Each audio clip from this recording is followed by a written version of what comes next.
নমস্কার বন্ধুরা, education culture YouTube চ্যানেলে তোমাদের স্বাগতম। তো আমি এখন রয়েছি, দেখো, West Bengal state council of technical and vocational education and skill ডেভেলপমেন্টের অফিসিয়াল ওয়েবসাইট থেকে পাওয়া লেটেস্ট যে নোটিশ, সেটা হচ্ছে মেমো নাম্বার 2220, অর্থাৎ 2220 মেমো নাম্বারের যে নোটিশটা স্টেট কাউন্সিল পাবলিশ করেছিল 27 আগস্ট 2024, অর্থাৎ 27 আগস্ট 2024। তো এই নোটিশটা বের করার একটাই উদ্দেশ্য, তোমরা যারা সিক্সথ ফেজ কাউন্সিলিংয়ের জন্য চয়েস ফিলিং প্রসেসে অংশগ্রহণ করেছিলে, তো চয়েস ফিলিংয়ের পর তোমাদের সবথেকে ইম্পর্ট্যান্ট যে বিষয় হচ্ছে সেটা হচ্ছে অ্যালটমেন্ট রেজাল্ট, অর্থাৎ অ্যালটমেন্ট পাওয়া, অ্যালটমেন্ট রেজাল্ট বা তোমাদের চয়েস ফিলিং রেজাল্ট। এটাকে দুটো নামেই ডাকা হয়, কেউ বলে অ্যালটমেন্ট রেজাল্ট, কেউ বলে চয়েস ফিলিং রেজাল্ট। তো যাই হোক, যে নামেই ডাকা হোক না কেন, বিষয়টা কিন্তু যেহেতু এক, সেই আলাদা করে বলার কিছু নেই। এবার দেখো, তোমাদের কিন্তু এই যে sixth phase choice filling complete হলো, এরপর তোমাদের অ্যালটমেন্ট পাওয়ার জন্য স্টেট কাউন্সিলের পক্ষ থেকে একটা ডেটকে স্ট্যান্ডার্ডাইজ করে বলা হয়েছিল যে তোমাদের 31 আগস্ট কিন্তু তোমাদের যে রেজাল্ট রয়েছে, অর্থাৎ তোমাদের চয়েস ফিলিং বা অ্যালটমেন্টের যে রেজাল্ট রয়েছে সেটা কিন্তু পাবলিশ হবে। তো দেখো, তোমাদের আমি বেশ কিছু কথা বলে দিই, এই কথাগুলো তোমাদের জন্য ইম্পর্টেন্ট। 1 নাম্বার, আজ সকাল থেকে অনেক স্টুডেন্ট কমেন্ট করছো যে দাদা আমাদের কিন্তু এখন অবধি you are not allotted in this round, এইটা কিন্তু এখনও আমাদের শো করছে। তো তোমাদের একটু বলে দিই, দেখো এখনই তোমাদের কিন্তু রেজাল্ট পাবলিশ হয়নি। রেজাল্ট পাবলিশ হওয়ার পরও যদি তোমাদের এটা শো করে, তাতেও কিন্তু কিছু করার নেই। তার কারণ দেখো, তোমরা যে চয়েস ফিলিং করেছিলে তার মধ্যে থেকে তোমরা কলেজ পাবেই কি না সেটার কিন্তু কোনো গ্যারেন্টি নেই। আমি আগেই বলে দিচ্ছি তোমাদের। দেখো, তোমার র্যাঙ্ক হয়েছে 45,590, তুমি চুজ করেছো এপিসি রয়ের কম্পিউটার সায়েন্স অ্যান্ড টেকনোলজি। এখানে শুধুমাত্র একটা সিট ভ্যাকেন্সি রয়েছে। এবার তাহলে তোমার কলেজ পাওয়ার প্রবাবিলিটি প্রায় নেই বললেই চলে, তোমার 45,590 তুমি APC Roy computer science and technology পাবে না। তাহলে সেক্ষেত্রে তুমি কিন্তু এই রাউন্ড, অর্থাৎ সিক্স ফেজ কাউন্সিলিংয়েও কোনো কলেজ পাবে না। সেক্ষেত্রে তোমার কিন্তু যে মেরিট লিস্ট বা র্যাঙ্ক কার্ড যেটা রয়েছে সেখানে এটা লেখা আসতেই পারে যে তোমার you are not allotted in this round. ঠিক আছে, সেক্ষেত্রে ঘাবড়াবার কিছু নেই, তার মানে এই রাউন্ডে তুমি কলেজ পেলে না। ওকে, তাই বলছি তোমাদের রেজাল্টটা আগে পাবলিশ হোক অফিসিয়াল ওয়েবসাইটে, দেন তোমরা রেজাল্ট চেক করলে সেখান থেকে জানতে পারবে। আর যারা কলেজ পাবে তাদের কিন্তু অ্যাকসেপ্ট অ্যালটমেন্ট বলে একটা অপশন আসবে, সেখান থেকে তোমাদেরকে অ্যালটমেন্টটা অ্যাকসেপ্ট করতে হবে। এবং 2 সেপ্টেম্বর, সেকেন্ড ACPTEMBR সেপ্টেম্বর থেকে তোমাদের কিন্তু 5 সেপ্টেম্বর পর্যন্ত কলেজে অ্যাডমিশনের যে প্রক্রিয়া রয়েছে সেই প্রক্রিয়া সংগঠিত হবে।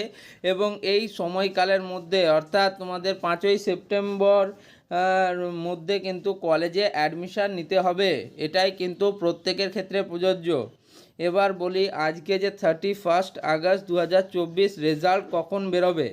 তো দেখো, আমি কেন, যে কোনো ইউটিউবার যে কেউ তোমাকে এক্স্যাক্ট টাইম কোনো দিন বলে দিতে পারবে না, কারণ আমাদের কেউই স্টেট কাউন্সিলের অফিসিয়াল কোনো এমপ্লয়ি নই। আমরা হচ্ছি শুধুমাত্র স্টুডেন্ট বা যারা কিন্তু পাস আউট ক্যান্ডিডেট। আমাদের যদিও চেনা জানা কিছু টিচার থাকতে পারেন, তবে সেরকম কোনো ব্যাপার নেই যে আমরা একদম এক্স্যাক্ট তোমাকে টাইমিংটা বলে দিতে পারবো যে হ্যাঁ এখনই তোমাদের 31 আগস্ট সকাল 10টার সময় রেজাল্ট আউট হবে, এটা বলার কিন্তু সামর্থ্য আমাদের নেই। তোমাদের আগেই বলে দিচ্ছি এটা।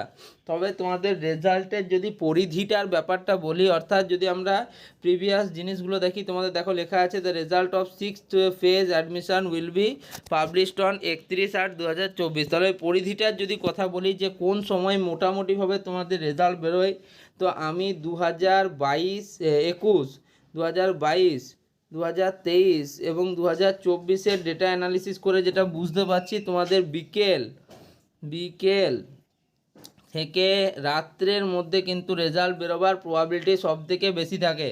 এটা স্টেট কাউন্সিলের প্রায় নিয়ম বলতে পারো, যে তোমাদের কিন্তু সকালের দিকে রেজাল্ট খুব কম চান্সেই বেরোয়, বেশিরভাগ ক্ষেত্রে বিকেল বা সন্ধ্যের দিকে বেরোয়।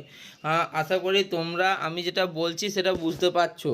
আর যদি তোমাকে কেউ এক্স্যাক্ট রেজাল্টের টাইম বলে দিচ্ছে যে এখনই বেরোবে, সকাল 7টার সময় বা সন্ধ্যে 7টায় বেরোবে, তাহলে সে হয়তো মিথ্যে কথা বলছে, নয় তোমাকে কিন্তু ঠকাচ্ছে। বুঝতে পারলে? এরকম কিন্তু এক্স্যাক্ট টাইম কেউ বলতে পারে না।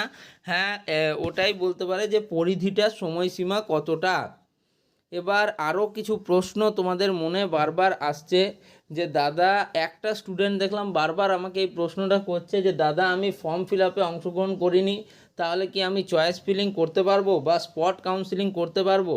আমি তাকে বলবো, আরে গাধা, তুমি যখন ফর্ম ফিল আপেই অংশগ্রহণ করনি, তাহলে তুমি কিভাবে তুমি একটা মানে অ্যাডমিশন প্রসেস কমপ্লিট করবে? যে কোনো ক্ষেত্রে, যে কোনো কাউন্সিলিংয়ের ক্ষেত্রে প্রারম্ভিক ধাপ হচ্ছে স্টুডেন্ট রেজিস্ট্রেশন, যেটা তোমরা করেছিলে।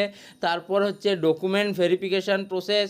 তারপর হচ্ছে তোমার মানে ডকুমেন্ট ভেরিফিকেশান প্রসেস, দেন হচ্ছে তোমাদের মার্কস আপলোড প্রসেস, দেন হচ্ছে rank card publish process, then choice filling process, then admission process এবং চয়েস ফিলিং প্রসেস, তারপর allotment result process, admission process, document verification process, college fees payment process, এবং তারপরে তোমার কলেজে admission. College admission ব্যাপারটা এতটা সহজ নয় যতটা তোমরা ভাবছো। ওকে, তোমাদের যে সমস্ত স্টুডেন্টরা এরকম কমেন্ট করছো, তাদেরকে বলি একটু স্বাভাবিক চিন্তাভাবনা করে তারপরে কমেন্ট করলে আশা করি ভালো হবে।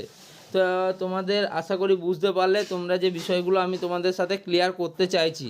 দেখো, তোমরা অনেকেই কিন্তু আমার কাছে যে ভ্যাকেন্সি লিস্ট সেটা চাইছো।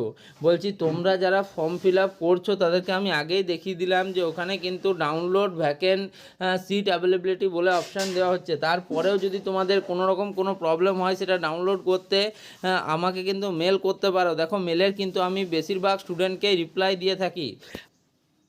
এরপরেও বলবো, দেখো, বিভিন্ন রকম কাজ তো মানুষের থাকে, কেউ তো ফ্রি এমনি বসে থাকে না। তাহলে সেক্ষেত্রে কিন্তু সব সময় হয়তো রিপ্লাই প্রত্যেকটা স্টুডেন্ট পায় না, কিছু স্টুডেন্ট পায়, কিছু স্টুডেন্ট পায় না। তো আমি যেটা বলবো, দেখো, সেখান থেকে তোমরা চেক অ্যাভেলেবিলিটি বা ভ্যাকেন্ট সিট অ্যাভেলেবিলিটিটা খুব সহজেই কিন্তু ডাউনলোড করে নিতে পারতে। আর এখন যদি তুমি চাও, এখন চেয়েও তোমাদের লাভ হয়তো বা স্পট কাউন্সিলিংয়ের জন্য এই ভ্যাকেন্সি থেকে কিছুটা লাভ হতে পারে। বাট বাকি সেরকম ক্ষেত্রে যদি তোমাদের ফর্ম ফিল আপ প্রসেসই প্রায় শেষ হয়ে গিয়ে থাকে, চয়েস ফিলিং প্রসেস, তাহলে আলাদাভাবে এটা খুব একটা তোমাদের জন্য বেনিফিশিয়াল হবে বলে আমার মনে হয় না। তো যাই হোক, তোমাদের নোটিফিকেশান অনুযায়ী আজ অর্থাৎ 31/8/2024 রেজাল্ট বেরোবার কথা। তো দেখো, তোমাদের রেজাল্ট কখন বেরোচ্ছে। আশা করি খুব তাড়াতাড়ি রেজাল্ট তোমাদের পাবলিশ হবে এবং তোমরা প্রত্যেকেই অ্যালটমেন্ট পেয়ে যাও, যাতে ভালো কলেজ পাও, এটাই আমার কামনা রইল। এই ভিডিওটা এখানেই শেষ করছি। ধন্যবাদ বন্ধুরা।